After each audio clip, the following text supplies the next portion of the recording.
வந்திருக்க அனைவருக்கும் வணக்கம். ரொம்ப சந்தோஷமாக இருக்குது. நேற்று இந்த படம் பார்த்தேன். நான் பார்த்தேன்றத விட பார்ப்பதற்கான ஒரு நல்ல வாய்ப்பு கொடுத்தாரு மாரியண்ணே. ரொம்ப நன்றிங்கண்ணே. இந்த படம் பார்த்துட்டு வெளியில் வரப்போ எல்லாத்துக்கும் என்ன ஒரு கணம் இருந்துச்சோ அதே கணம் தான் எனக்கு இருந்துச்சு. வெளியில் வந்த உடனே மாரியண்ணனை இறுக்கி கட்டிப்பிடிச்சேன். அத்தனை முத்தங்கள் கொடுத்தேன். அவர் முகத்தவே நினச்சிட்டு நினைக்கிறேன் நான் முத்தம் கொடுத்து. நான் இருக்க கட்டிப்பிடிச்சது எந்த அளவுக்கு கட்டிப்பிடிச்சு எனக்கு தெரியலை. கண்டிப்பாக என்னோடய கை தடம் அவர் மேலே பதிஞ்சிருக்குன்னு நினைக்கிறேன். அந்த அளவுக்கு எனக்கு இந்த படம் பிடிச்சிருந்துச்சு. படம் பிடிச்சது அப்படின்றத விட மிஸ்கின் சொன்ன மாதிரி பாடம் தான். என் வாழ்க்கையிலையும் அது எல்லாத்தையுமே நான் பார்த்துருக்காது. கண்டிப்பாக எல்லார் வாழ்க்கையில் அது பார்த்ததுனால தான் ஒரு விஷயத்தை படம் பண்ண முடியும். சும்மா ஒருத்தர் மட்டும் ஒரு வாழ்க்கைக்குள்ளே இருந்த மட்டும் அது படமாக கொண்டு வந்துட முடியாது. எல்லார் வாழ்க்கைக்குள்ளே இது இருக்குது. நான் அதை பார்த்துருக்கேன். எல்லோரும் சொன்னாங்க இது முதல் படம் அப்படின்னு. அண்ணனுக்கு அவர் பண்ண வேண்டிய முதல் படம் அப்படின்னு. இது 4வது படம் அவர் பண்ணியிருக்கிறார். அந்த படத்துக்கான பெருமையாக இருக்கும்னு நான் நினைக்கிறேன்.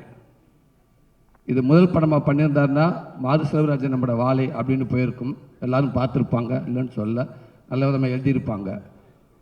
அதற்கு முன்னாடி 3 படங்கள் பண்ணி மாது செல்வராஜன்னா யார் அப்படின்னு ஒரு மிகப்பெரிய ஒரு பதிவை பண்ணிவிட்டு இப்போ நான் பண்ணுற என்னோடய முதல் பதிவை இது வரைக்கும் அடித்ததெல்லாம் சும்மா நான் அது போர் கிடையாது, செக்ஸு கிடையாது. இப்போ அடிக்கிற மாதிரி இதுதான்டா செக்ஸு அப்படின்னு நினச்சி அடித்த மாதிரி இருக்குது இந்த படம். அதனால தான் இன்றைக்கி இவ்வளோ பெரிய மேடை, இத்தனை பெரிய இயக்குநர்கள், இன்றைக்கி தலை சிறந்த இயக்குநர்கள், சினிமாவுக்கு முக்கியமான டெக்னீஷியனுங்க, தயாரிப்பாளர்கள், ஒட்டுமொத்த பேர் சேர்ந்து எப்படி ஒரு குடும்பத்தில் ஒரு நல்ல விஷயம் நடந்துச்சுன்னா அந்த உறவுகள் அத்தனை பேர் வந்து சேர்ந்து எப்படி அதை கொண்டாடுவாங்களோ அதே போல் இன்றைக்கி தமிழ் சினிமாவில் இருக்க உறவுகள் அத்தனை பேருமே வந்து இன்றைக்கி ஒருத்தர் இங்கே நிற்க வச்சு கொண்டாடுறாங்கண்டா அதற்கு தகுதியான ஆள் கண்டிப்பாக நம்ம மாது செல்வராஜன் இருக்கான்ற நான் ரொம்ப ஆணித்தனமாக சொல்கிறேன். வாழ்த்துக்கள்னு உங்களை பெற்றவங்களுக்கும் உங்கள் கூட இருந்த மற்றவங்க எல்லாருக்கும், உங்கள் குடும்ப உறுப்பினர்கள், உங்கள் மண்ணின் மைந்தர்கள், உங்கள் உறவு எல்லாரும் காலங்காலமாக சந்தோஷப்பட்டு ஒரு மலை மேலே ஏறி நின்று வான உயர கற்றுறதுக்கான தகுதியான ஒரு படமாக இருக்குன்னு நினைக்கிறேனே. தகுதியான மனிதராக நீங்கள் இருப்பீங்கன்னு நினைக்கிறேனே. ரொம்ப சந்தோஷனே. அதே மாதிரி அந்த ஸ்கூலில் வந்து எனக்கு அந்த மாதிரி லைஃப் இருந்திருக்கு. நான் ஸ்கூலில் படிக்க போகல, சாரி, நீங்கள் டக்குன்னு பதற வேண்டாம். எங்களுக்கு அந்த மாதிரி நானும் லவ் பண்ணியிருக்கேன். அந்த டீச்சர் இல்லை, அந்த டீச்சர் கொண்டு ஒரு டிஃபன் பாக்ஸை, அந்த டீச்சர் டெய்லி வந்து நல்ல சாப்பாடாக கொண்டு வருவாங்க. அந்த டீச்சர் அம்மா வந்து அந்த எல்லாத்துக்கும் ஒரு தெரியாதனமும் ஒரு உருண்டையை கொடுத்துட்டாங்க. சாப்பிட்றப்ப எல்லா பேரும் கை நீட்டிகிட்டு இருப்பானுங்க. நாங்களும் கை நீட்டிகிட்டே கொடுத்துட்டே இருப்பாங்க. ஓரளவுக்கு அந்த அவங்களுக்கு தேவையானவோ மற்ற எல்லாத்துக்கும் கொடுத்துருவாங்க. இப்போ பார்த்துக்கிட்டா ரொம்ப போச்சு. அதுக்கப்புறம் ஒரு ஸ்டேஜ் அந்த அம்மாவுக்கு சாப்பாடு இருக்கா, டீச்சருக்கு எல்லா சாப்பாடும் கொடுத்துருவாங்க. டக்குன்னு ஒரு நாளைக்கு ஒரு ரூல்ஸ் போட்டாங்க. பார், இந்த நம்ம இதில் சொல்கிற மாதிரி எவன் கிளாஸில் ஃபஸ்ட்டு அவன் டான்ஸ் கிளாஸுக்கு கலந்துக்கிறேன் அப்படின்ற மாதிரி எவன் 1லேருந்து 5க்குள்ள நல்ல மார்க் எடுக்கிறான்னு அவனுக்கு மட்டும்தான் உருண்டை அப்படின்ட்டாங்க. அதுக்கப்புறம் நமக்கு உருண்டைக்கு ரொம்ப தூரமாகிடுச்சு, சாப்பாடு ரொம்ப தூரமாகிடுச்சு. அப்புறம் டிஃபன் பாக்ஸ் திருட ஆரம்பிச்சிட்டா சேர்ந்து. இதுக்கப்புறம் அந்த அம்மா அந்த டீச்சர் டிஃபன் பாக்ஸை கொண்டு வரதே விட்டாங்க. ஸோ இந்த மாதிரி ஒரு நல்ல வேலைக்கு நல்ல பதிவான வேலைகள் தான் நாங்களாம் பண்ணியிருக்கோம். பரவாயில்ல. அந்த தம்பியாவது வந்து நான் வேலைக்கே போக மாட்டேன், என்னை பள்ளிக்கூடத்துக்கு அனுப்பு அப்படின்னு சொல்கிறாங்க. எனக்கு பள்ளிக்கூடத்தை தவிர எங்கே வேண்டாலும் போமா, நான் போகிறேன், என்னை தயவுசெய்து பள்ளிக்கூடத்துக்கு மட்டும் நான் அனுப்பிடாதுன்னு நான் அடம் பிடிச்சிருக்கேன். இன்றைக்கி அதை அவ்வளோ அழகாக அவ்வளோ சுவாரஸ்யமாக சூப்பராக சொல்லி ரசிக்க வச்சு சிந்திக்க வச்சு அப்படியே கொஞ்சமாக வந்து அப்படியே வந்து நம்ம வாழ்க்கைக்குள்ள தள்ளினீங்க பாருங்கள். நடக்கக்கூடாத ஒரு சம்பவம் நடந்து இவ்வளோ இன்னலில் இருந்து ஒரு மனுஷன் இவ்வளோ தூரம் கடந்து வந்து இன்றைக்கி வந்து நின்றக்காரன்றப்ப கும்பிடுவதற்கு கைகள் பத்தாதுனே. உண்மைக்கேனே அத்தனை கைகள் இருந்து அவளும் கும்பிடணும்னே. எவ்வளோ கஷ்டத்தை தாண்டி வந்திருக்கீங்க. ரொம்ப பெருமையாக இருக்குங்க, ரொம்ப சந்தோஷமாக இருக்குதுங்க. இந்த படத்தில் ஒர்க் பண்ண அத்தனை பேருக்கும் சரி, சந்தோஷ் நாராயணனே வாழ்த்துக்கண்ணே. ரொம்ப சிறப்பாக பண்ணியிருந்தீங்கண்ணே. நிறைய இடத்துல ரொம்ப பிரமாதமாக பண்ணியிருந்தீங்கண்ணே. அதே இடத்துல தேனி ஈஸ்வரண்ணே, நான் வெண்ணிலா கபடிக்குள்ளே பண்ணுறப்போ முதல் கேமராமேன் நான் சினிமாவில் நான் அவரை பார்த்தது அவ்வளோ அற்புதமாக இருந்துச்சுங்க. சொல்லிக்கிட்டே போனேன், அவ்வளோ ஷாட்டுனேன், அவ்வளோ ஷாட் இருக்குது. இந்த படத்தை ஆரம்பித்த எண்டு வரைக்கும் நான் சொல்லிகிட்டே போயிருவேன். ஏன்னா இந்த மாதிரி படங்களும் நான் சொல்ல முடியும். கௌதம் வாஸ்தவன் சார் நம்ம படங்கள் என்னால் சொல்ல முடியாது. ஏன்னா அதில் வந்து அந்த ஒரு ஸ்டைல் வேறு. ஆமாம், அதுக்கு எனக்கு ரொம்ப தூரமாக இருக்குன்னு. ஆனால் இதில் அப்படியே கவிதையாக இருந்துச்சு. அப்படி இருந்துச்சு நிறையா அது அந்த பையன் ஓடியாந்து ஃபஸ்ட்டு அங்கே கீழே இருந்து கட்டில் கீழே எழுப்பி விட்டு வேகமாக ஓடியாந்து போகிற வழியில் அந்த டம்முன்னு பாலத்தை கீழே குதித்து அந்த தண்ணியை அள்ளி முகத்தை கழுவிட்டு அள்ளி குடிச்சிட்டு போய் பாருங்க. இதை விட ஒரு பதிவு எதுவுமே இருக்கான்னு நினைக்கிறேன். அது மாரியண்ணே உங்களை சேர்ந்ததேன் தேனீஸ்வரன் நான் படம் பிடிச்ச விதம் அவ்வளோ சூப்பராக இருந்துச்சுன்னு நடித்த அத்தனை பேர்த்துக்கும் என்னோட மனமார்ந்த வாழ்த்துக்கள். தம்பிகளாக தமிழ் சினிமாவுக்கு அற்புதமான ஒரு நடிகரை கொடுத்துட்டார் அண்ணன்.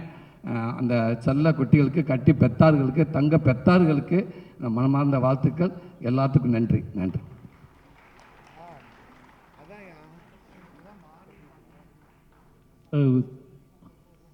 ரொம்ப நன்றிண்ணே. 23 யோசிச்சு பார்க்கவே முடியாத விஷயந்தான். ஏன்னா அண்ணனோட கொட்டுக்காளி ரிலீஸ் ஆகுது. நானும் கொட்டுக்காளி பார்த்துட்டு அவரும் வாழையை பார்த்து ரெண்டும் ஒரே நாள் பார்த்தோம். அண்ணன் வந்து வாழையை பார்த்துட்டு போனார். அதுக்கப்புறம் நான் கொட்டுக்காளி உட்காந்து பார்த்தேன். அதே ஸ்க்ரீனில் அதே தேட்டரில் அதே சீட்டில் உட்காந்து நான் பார்த்தேன். அவர் பார்த்துட்டு வாழையை பார்த்துட்டு கட்டி பிடிச்சிட்டு போகிறாரு. அவர் போனதுக்கப்புறம் நான் கதவை பூட்டிட்டு கொட்டுக்காளி பார்த்தேன். ரொம்ப என்ன சொல்கிறது, ரொம்ப பெருமையாக இருக்குது, சந்தோஷமாக இருக்குது. கொட்டுக்காளியை மறந்துட்டு அவரை என்னை கட்டி பிடிச்சதும், நான் வாழையை மறந்துட்டு அவரை கட்டி பிடிச்சதும் ரொம்ப ஒரு முக்கியமான மேடையாக நான் பார்க்குறேன், முக்கியமான விஷயமாக பார்க்குறேன். ஏன்னா அவருக்கு அவ்வளோ ப்ரொமோஷன் வேலைகள் இருக்குது. கிட்டத்தட்ட வந்து ரொம்ப நேரமாக உட்காந்துட்டு இருந்தார். எனக்கு ரொம்பவே ரொம்ப சந்தோஷமாக இருக்குது. இப்போ சிவகார்த்திகேயன் அவருமே வந்து வாழையை வந்து கூப்பிட்டோன்னே அதே தேட்டரில் தான் ரிலீஸ் ஆகுது 2 படமே. அவர் எனக்கு ப்ரொமோட் பண்ணி கொடுத்துருக்காரு, எனக்கு பேசி கொடுத்துருக்காரு. வினோத் அவன் வந்து எங்கே சுற்றிட்டு இருக்கான்னு தெரில, வரல. ரொம்ப நிச்சயமாகவே எனக்கு ரொம்ப சந்தோஷமாக இருக்குது. 2 படமும் ஒன்றா வருது அப்படிங்கிறதுல வந்து 2 படம் ஒன்றா டேட்டு போடும்போதே அடிக்கடி பேசிகிட்டு இருக்க ஆட்கள் தான். நாங்கள் அடிக்கடி பேசிகிட்டு இருக்க ஆட்கள் போது வாழை ரிலீஸ் ஆகுது, கொட்டுக்காளி ரிலீஸ் 2 படமும் ஒன்றா ரிலீஸ் ஆக வேண்டிய படம் அப்படிங்கிற மாதிரி தோண ஆரம்பிச்சிருச்சு. ஒரு கட்டத்துக்கு மேலே 2 ஒன்றா வந்தால் இன்னும் பெட்டராக இருக்கும்னு தோண ஆரம்பிச்சிருச்சு. அப்படி தான் வாழையும் கொட்டுக்காளியும் வருது. நிச்சயமாக வாழையும் எழுதக்கூடிய கைகள் எல்லாமே கொட்டுக்காளியும் எழுதுனா ரொம்ப சந்தோஷமாக இருக்கும். கொட்டுக்காளியும் எழுத கைகள் எல்லாம் வாழையும் எழுதுனா சந்தோஷமாக இருக்கும். ஏன்னா 2 பேருமே சாதாரண மண்ணிலிருந்து புடுங்கி எடுத்துகிட்டு வந்த கதைகள். ரொம்ப ரொம்ப அடிப்பட்ட மண்ணிலிருந்து வினோத்துங்கிறவன் இன்னும் வினோத்ராஜ் அப்படிங்கிறவன் இன்னும் என்னை மாதிரியே அவன் இன்னும் பிடிங்கி எடுத்துகிட்டு இன்னும் சொல்லப்படாத கதைகள் நிறைய வச்சுருக்கான். வினோத் அங்கேருந்து பிடிங்கி எடுத்துகிட்டு தான் கொட்டுக்காளி கொண்டு வந்திருக்கான். யோசிச்சு பார்க்கும்போது இது கோயின்சிடென்ட் மாதிரி தான் நடக்குது. ஆனால் 2 பேருமே நிச்சயமாக சொல்கிறாள் அண்ணனோட நடிப்பு. நெல்சன் சொன்னாப்புல, நெல்சன் கொட்டுக்காளியும் பார்த்துட்டாப்புல. இப்போ வாழையை பற்றி நெல்சன் இப்படி பேசினார்ல, கொட்டுக்காளியை பற்றி நெல்சன் பேசினா எப்படி இருக்கும் யோசிச்சுப்பாங்க. நெல்சன் சொன்னாப்புல என்கிட்ட, தலைவா படம் பார்த்தீங்கன்னா கொட்டுக்காளின்னு கேட்டாப்புல. நான் வந்து இல்லை என்ன தான் பார்க்கணும் அப்படின்னு. இந்த ஆட்டோக்குள்ள ஒரு சீன் நடிச்சிருக்காப்புல சூரி அப்படின்னாப்புல. என்னாச்சு அப்படின்னா நலுக்குன்னு மிதிக்கிறாப்புல. அப்போ தான் கூப்பிட்டு கேட்டேன், இது வந்து ஆர்டிஸ்டாக இருக்காதோ ஆட்டோக்குள்ள உட்காந்துக்கிறது ஃபுல்லாக. அதே மாதிரி டைரக்டர் வினோத்தில் கூப்பிட்டு கேட்டேன், ஆர்டிஸ்டான்னு கேட்டால் இல்லை அது எங்கள் ஊர் சொந்தக்காரங்க அப்படின்னாரு. சொந்தக்காரங்களை கூட்டி வந்து மிதிக்கிறது தான் வேலையாகும் 2 பேத்துக்கும் அப்படின்னு கேட்டார். ஏன்னா வாழையிலேயும் அதே தான், எல்லா கஷ்டத்தையும் எங்கள் சொந்தக்காரங்க தான் அனுபவிச்சாங்க. அது ஏன்னு அவருக்கு தெரியும். அவ்வளோ மிதிக்க முடியாது அடுத்தவங்களை. இதுனா நம்ம சொந்தக்காரங்களாம் நல்லா மிதிச்சிடலான்னு சொல்லிட்டு அண்ணன் மிதிக்கிறதே தெரியும். ரொம்ப அற்புதமான நடிப்பு. நான் கொட்டுக்காளி பார்த்து யார்ட்டையுமே பேசுகிறேன். நான் கொட்டுக்காளி நேற்று முடியும் போது 3 மணி நான் படம் பார்க்கும்போது நான் ஸ்டேஜில் பேசிக்கலான்னு விட்டேன். ரொம்ப ஒரு பெருமைப்படக்கூடிய ஒரு படைப்பாக அந்த படம் இருக்கும். நிச்சயமாக அந்த 2 படமும் ஒன்றாவது எனக்கு ரொம்ப சந்தோஷம். நிச்சயமாக அந்த 2 படமுமே தமிழ் சினிமாவுக்கு ஒரு முக்கியமான படங்களாக இருக்கும். ரொம்ப நன்றிண்ணே. தேங்க்யூ. அண்ணே அப்புறம் ரஞ்சித் அண்ணே, உங்களுக்கும் தங்களான் டீம் எல்லாருக்கும் என்ன மனமார்ந்த வாழ்த்துக்கண்ணே. ரொம்ப சந்தோஷமாக இருக்குண்ணே. காரில் உட்காந்து போகிறப்ப 1000 போஸ்ட்டுகள் பார்த்தாலும் இந்த மாதிரி போஸ்ட்டை பார்க்குறப்ப நாங்களும் உலக சினிமாக்கிட்ட இருப்போம்டா, எங்களாலையும் படம் பண்ண முடியும்டா அப்படின்ற அவங்க போஸ்ட்டு காட்டிக்கிட்டே இருக்குண்ணே. உங்களுக்கும் விக்ரம் அண்ணனுக்கும் டீம் எல்லாருக்கும் வாழ்த்துக்கள்ங்கண்ணே. நன்றிங்கண்ணே. Thank you sir. 2 பேருக்குமே எங்களுடைய வாழ்த்துகள். அடுத்ததாக இந்த தருணத்தில் எனக்கு எப்பவுமே சில படங்கள் எல்லாருக்கும் வணக்கம். நம்ம எல்லாருமே வந்து ஒரு கம்மிங் ஆஃப் ஏஜ் ஃபில்ம் எல்லாருக்குமே இருக்கும். கம்மிங் ஆஃப் ஏஜ் ஃபில்ம் பண்ணும்போது எப்போதுமே வந்து நம்ம பர்சனல் லைஃப் எக்ஸ்பீரியன்ஸஸ்லேருந்து ஏதோ ஒன்று பண்ணுவோம். ஆனால் இந்த வாழை வந்து ஐ திங்க் தமிழில் முதல் ஆட்டோபயோகிராஃபிக்கல் ஃபில்ம் அப்படின்னு நினைக்கிறேன். இப்படி ஒரு ஆட்டோபயோகிராஃபிக்கல் ஃபில்ம்னு கிளைம் பண்ணி பண்ணுறது வந்து இதுதான் ஃபர்ஸ்ட் டைம் நினைக்கிறேன் நான். ஏன்னா அப்படி ஒரு படம் பண்ணுறது வந்து ஒரு முக்கியமான அடுத்த கட்டமான ஒரு சமூகத்தில் வர்ற சினிமாக்களில் அடுத்த கட்டமான ஒரு நகர்வாக நான் பார்க்குறேன். பிகாஸ் ஒரு ஃபில்ம் மேக்கர் தன்னை வந்து ஒரு பொதுவில் வந்து ஓகே நான் இப்படிப்பட்டவன், நான் இங்கேருந்து வர்றேன் அப்படின்னு வைக்கிறதன் மூலமாக நாம் பார்வையாளர்களாக அந்த ஃபில்ம் மேக்கரையும் அவனுடைய வேர்ல்டை அண்டர்ஸ்டாண்ட் பண்ணிக்கிறது ஒரு பக்கம், இன்னொன்று அவன் தன்னைத்தானே வந்து ஒரு அப்ஜெக்டிவாக பார்க்குறதுக்கும் தன்னுடைய வாழ்க்கையை அதுவரை வந்த இடத்துலேருந்து இதுக்கப்புறம் என்னவா ஆக போகிறோன்றத ஒரு அப்ஜெக்டிவாக ஒரு கிரிட்டிக்கலாக அனலைஸ் பண்ணுறதுக்குமான ஒரு ஸ்பேஸாக இருக்குது. அப்படி இந்த படம் ஒரு very very very important moment இன் தமிழ் சினிமா ஹிஸ்ட்ரி. அது மட்டும் இல்லாமல் ஒரு நமக்கு எல்லாருக்குமே ஏதோ ஒரு கஷ்டம் இருக்குது, பிரச்சனை இருக்குது, எல்லா நிலைகள்லையுமே இருக்குது. அந்த கஷ்டங்களில் நாம் துவண்டு போகிறோம், தோற்று போயிடுறோம், நமக்கு இனிமே வாழ்க்கை இல்லை, என்ன பண்ண போகிறோம், இருண்டு போச்சோன்னு நினைக்கிறோம்.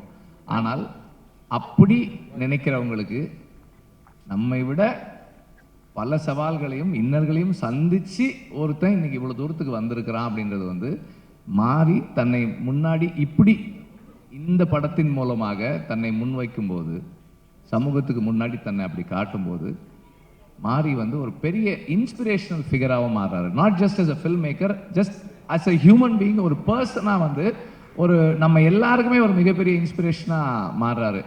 அந்த அளவில் இந்த படம் ரொம்ப ரொம்ப முக்கியமான படமாக நான் பார்க்குறேன். அண்ட் மாரியோட film language Kumar Raja mention பண்ணார். இதுவரைக்கும் பார்த்த மாரி செல்வராஜுடைய படங்களிலிருந்து இந்த படம் இன்னும் கொஞ்சம் அழுத்தமான ஒரு படமாக மாறி இருக்கு. In terms of film language அந்த ஃபில்முடைய டென்சிட்டி இன்னும் அதிகமாக இருக்குது. ஷார்ட்ஸில் அந்த கதையை நகர்த்துற விதமாக இருக்கட்டும், அண்ட் ஆர்டிஸ்ட்டை பெர்ஃபார்ம் பண்ண வச்ச விதத்தில் இருக்கிற சட்டிலிட்டி வந்து இன்னும் இம்ப்ரூவ் ஆகிருக்கு, ரிஃபைன்ட் ஆகிருக்கு. As a film maker also he has evolved. அதுவுமே வந்து ஒரு அடுத்த கட்டத்தில் தான் இருக்குது. இந்த படம் மாரி செல்வராஜுக்கு ரொம்ப முக்கியமான படம். I am not going to say that this is is best film, because எப்போவுமே ஒரு ஃபில்ம் மேக்கரோட பெஸ்ட்டு அடுத்த படம் தான். இந்த படம் கிடையாது, அதுக்கு இது அடுத்த படம். அவருக்கு இதை விட சிறந்த ஒரு படம் அவர் பண்ண போகிறார் அடுத்த படமாக. ஸோ அதுக்காக தான் நான் எப்போதுமே வெயிட் பண்ணிக்கிட்டே இருக்கிறேன். அந்த விதத்தில் இது ஒரு மிக முக்கியமான படம் அவருக்கு. இது வரைக்கும் பண்ண படங்களில் ரொம்ப முக்கியமான படம். அண்ட் அவரோட இந்த ஜேர்னியில் கூட இருந்த அந்த டீம், டெக்னிக்கல் டீம் எல்லாருக்கும் என்னுடைய வாழ்த்துக்களை தெரிவிச்சுக்கிறேன். அண்ட் நடித்தவங்களுக்கு இது எவ்வளோ ஒரு கஷ்டமான வேலையாக இருந்திருக்கும் அப்படின்றது எனக்கு தெரியும். ஏன்னா கொஞ்சம் ரியலாக எதையாவது எடுக்கணும் அப்படின்னு நம்ம ட்ரை பண்ணோம்னா அது வந்து யார் மேலே அதிகமான தாக்கத்தை ஏற்படுத்தும், நடிக்கிறவங்களுக்கு தான் அது வந்து பெருசாக தெரியுன்றது எனக்கு தெரியும். அதனால் வந்து இந்த படத்தில் நடித்த ஸோ இந்த படத்தில் நடித்தவங்க சின்ன பசங்களாக இருக்கிறதால அவங்களுக்கு இன்னும் சவால்கள் அதிகமாக இருந்திருக்கும். மாறி வந்து அவங்கள வந்து திட்ட இடத்துல திட்டி, கொஞ்சம் இடத்துல கொஞ்சம் எல்லாம் தாஜா பண்ணியிருப்பார். நிறைய திட்டிருப்பாருன்னு நினைக்கிறேன். இன்னும் அவன் அந்த கோவத்திலே தான் இருக்கான் அவன். எனிவே, ஸோ எல்லாருமே ரொம்ப நல்லா பண்ணியிருக்காங்க. ஆல் த ஆக்டர்ஸ் யாருமே வந்து நான் தனியாக, அதாவது எனக்கு யாருமே இவங்க வந்து நடிச்சிருக்காங்க, இவங்க வந்து தனியாக இருக்காங்க, இவங்க எல்லாம் அந்த ஊரை சேர்ந்தவங்க, இவங்க எல்லாம் மெட்ராஸ்லேருந்து கூப்பிட்டு போய் அந்த ஊரில் இறக்கி விட்டவங்கன்னு யாருமே தனியாக தெரியல. எல்லாருமே அந்தந்த கேரக்டர்ஸாகவே இருந்தாங்க. அந்த அளவுக்கு எல்லாருமே சிறப்பாக நடிச்சிருக்காங்க. My best wishes to the whole team. Thank you sir. நிச்சயம் உங்ககிட்ட ஒரே ஒரு கேள்விங்க சார். கண்டிப்பாக நம்மளோட லைஃப்பில் இருக்கக்கூடிய நிறைய இன்சிடென்ட்ஸ் அங்கங்கே படத்தில் எல்லா டிரெக்டர்ஸோட அந்த இன்ஃப்ளூயன்ஸில் வந்துடும். மேபி உங்களுடைய லைஃப்பில் இருக்கக்கூடிய இன்சிடென்ட்ஸ் அங்கங்கே படத்தில் ஏதாவது ஒரு காட்சியில் நிச்சயமாக நாங்கள் பார்த்துருப்போம். பட் அது உங்களது தான் அப்படின்னு கனெக்ட் ஆகாது, பிகாஸ் அதோட ஸ்க்ரீன் பிளே அண்ட் ஸ்டோரி டிஃப்ரெண்ட்டாக இருக்கலாம். மேபி வெற்றிமாறன் சாரோட ஏதாவது ஒரு போர்ஷன் பயோபிக்காக எடுக்கணும் அப்படின்னா, ஐ மீன் இந்த சென்ஸ் லைக் ஒரு ஆட்டோபயோகிராஃபியாக எடுக்கணும் அப்படின்னா வாய்ப்புகள் உண்டா? இல்லை இருக்கு, நிறைய இருந்திருக்கு இல்லையா? நான் ரொம்ப நாளைக்கு முன்னாடியே வந்து அப்படி ஒன்று ட்ரை பண்ணோம். பட் அஃப்கோர்ஸ் இந்த மாதிரி இவ்வளவு உண்மையா இல்லை. I wanted to call it a semi-autobiographical film. என்னோட டீம்ஸில் வந்து ஒரு கிரிக்கெட் டோர்னமெண்ட் நடத்த ட்ரை பண்ணோம். அதை வச்சு ஒரு படம் பண்ணணும் அப்படின்னு ட்ரை பண்ணேன். But it is yet to happen. அது ஸ்டில் ஆன் தி ப்ராசஸ். இல்லை, அது இப்படி ஒரு பயோகிராஃபிக்கல் ஃபில்ம் வந்ததுக்கப்புறம் அதெல்லாம் எதுக்கு எடுத்துக்கிட்டு அச்சச்சோ. இல்லை அப்படி இல்லை, வருத்தப்படுற அளவுக்கெல்லாம் ஒன்றும் இது யாரும் எதுவும் இழந்துடல, அவ்வளோதான். Okay sir, we are expecting, but thank you sir, thank you. அடுத்ததாக இயக்குனர் சுதா கொங்கரா அவர்கள் படம் பார்த்துட்டு இந்த படம் பற்றி